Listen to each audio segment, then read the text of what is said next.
what it feels like to represent a billion human beings every day you step outside of your house? To be looked at as a representative for an entire world religion? A world religion? Do you know what that's like? It feels exhausting and so heavy. The Hijabi Monologues really isn't supposed to be a parallel to the Vagina Monologues at all.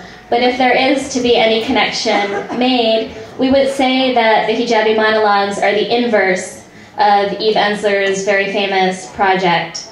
In a way, this project takes something that's very public, something which everyone seems to have an opinion about, and pushes it out of your figurative faces by giving the entire woman a voice. But I never went to a football game until my senior year. I decided I'm graduating soon. I have to go to at least one football game. People are totally going to ask me, so you went to Miami, huh? And you never went to a football game? So the next day I met up with Minal and Zainab. Zainab was a Republican Shia Iraqi American football fanatic. She never missed a game of her entire undergrad career. The Seminoles began their traditional chant.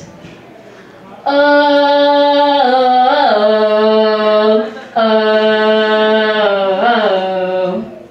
And the Hurricanes began their traditional chant.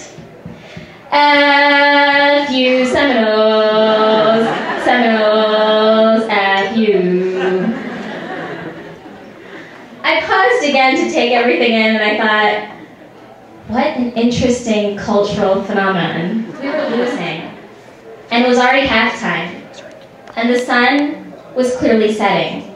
So I looked at Minal and said, hey Minal, it's Maghrib time. And Minal said, yeah, let's go find a place to pray. So we left the bleachers to find a place to pray. We stopped directly behind the stands, but it was a little bit dark and a little bit wet, and we weren't really sure if the wetness was from beer puke or water. So as we walked in, my eyes fell on two men sitting in a little room. They were wearing headphones around their necks, and they were in front of a panel with switches and screens and buttons and things. And the men looked up at us curiously, and one of them asked, can we help you? So I nudged Minal, and Minal said, yeah, you see, we're Muslim. We need to pray. The guys looked at us a bit confused, and one of them said, you need to use the bathroom?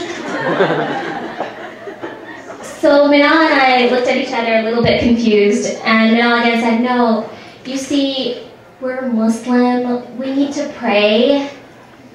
The guy again asked, you need to use the bathroom? So Minal said, well, we could pray right next to the bathroom. And the guy said, sure, just make sure you hurry. So Minal went to sajda, I went to ruku, and the guy came out and he said, excuse me, are you all right? Although I was ostensibly praying, I thought to myself, oh my God, I need to finish this quickly. I'm not sure what prayers I said, I'm not even sure how it ended, but as soon as I finished the third rakat, we got up to thank the men, and they said, yeah, sure, you do what you gotta do. We usually get students in here who need to vomit. You see, that day, scored after halftime, and tied, and then the game went into overtime, and Miami won. And we completely missed the victory. But I don't think we could have done it without our prayers. In the ABC Sports News trailer.